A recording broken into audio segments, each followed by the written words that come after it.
দেশের ৭০% মানুষ মনে করে প্রেসিডেন্ট ডোনাল্ড ট্রাম্প নির্বাচনী প্রচারে যেসব অঙ্গীকার করেছিলেন তিনি সেগুলো পূরণ করতে শুরু করেছেন। সিবিএস নিউজ এবং ইউগভের যৌথ জরিপে এই তথ্য উঠে এসেছে। জরিপ মতে প্রেসিডেন্টের কাজ দেশের ৫৩% মানুষের কাছে গ্রহণযোগ্যতা পাচ্ছে।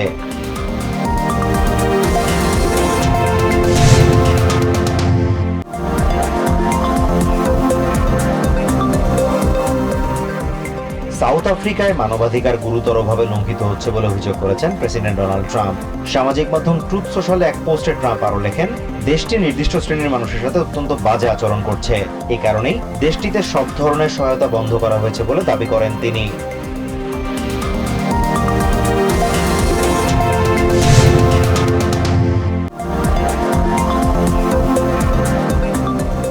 কনজিউমার ফাইন্যান্সিয়াল প্রোটেকশন ব্যুরো সিএফপিবির দায়িত্ব নিয়েই সংস্থাটির সব ধরনের অনলাইন কার্যক্রম বন্ধ করে দিয়েছেন রাসেল বট। রবিবার অনেক চেষ্টা করেও সংস্থাটির ওয়েবসাইটে প্রবেশ করা সম্ভব হয়নি।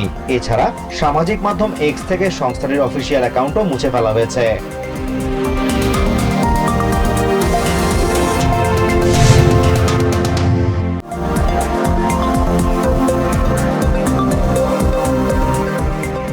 দেশের বেশিরভাগ মানুষ মনে করে প্রেসিডেন্ট ট্রাম্পের গাজা দখলের পরিকল্পনা ভালো কিছু না। সিবিএস নিউজের এক জরিপে অংশ নেওয়া ৪৭% এই পরিকল্পনাকে খারাপ মনে করে এবং মাত্র ১৩% মানুষ এই পরিকল্পনার পক্ষে অবস্থান নিয়েছে। বাকিরা এই বিষয়ে কোনো মন্তব্য করেনি।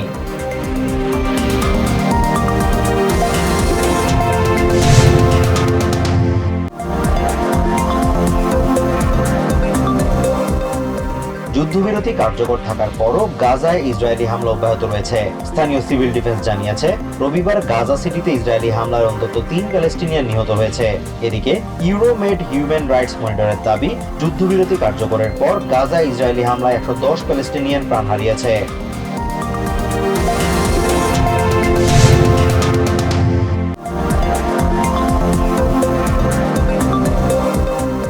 যুদ্ধবিরতি কার্যকর করায় গাজায় ত্রাণ সরবরাহ বৃদ্ধির কারণে সেখানে আপাতত দুর্ভিক্ষের কোনো সম্ভাবনা নেই।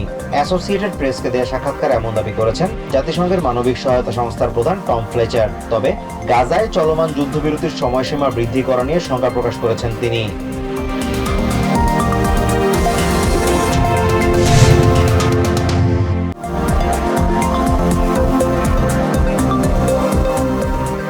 ভারতের ছত্তিশগড় রাজ্যে আইনশৃঙ্খলা বাহিনীর সাথে সংঘর্ষে ৩১ মাওবাদী বিদ্রোহী নিহত হয়েছে। রবিবার এই ঘটনায় আইনশৃঙ্খলা রক্ষাকারী বাহিনীর ২ সদস্য প্রাণ হারায়। রাজ্যের বিজাপুর জেলা জাতীয় উদ্যান এলাকার জঙ্গলে এই সংঘর্ষ হয়।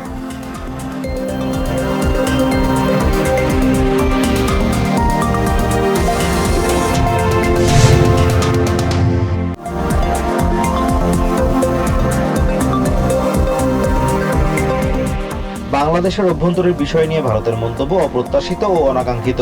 রবিবার এক সংবাদ সম্মেলনে বাংলাদেশের পররাষ্ট্র মন্ত্রণালয়ের মুখপাত্র মোহাম্মদ রফিকুল আলম একথা বলেন। তিনি আরো বলেন, শেখ হাসিনা ভারতে অবস্থান করে বিভিন্ন সময় রাজনৈতিক বক্তব্য দিচ্ছেন, যা বাংলাদেশের জনগণ ভালোভাবে নিচ্ছে না।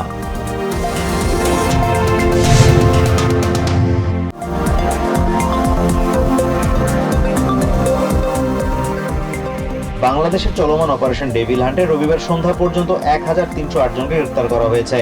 এদিন সন্ধ্যায় পুলিশ সদর দফতরের গণমাধ্যম শাখার এআইজি এনামুল হক সাগরের সই করা এক সংবাদ বিজ্ঞপ্তিতে জানানো হয়।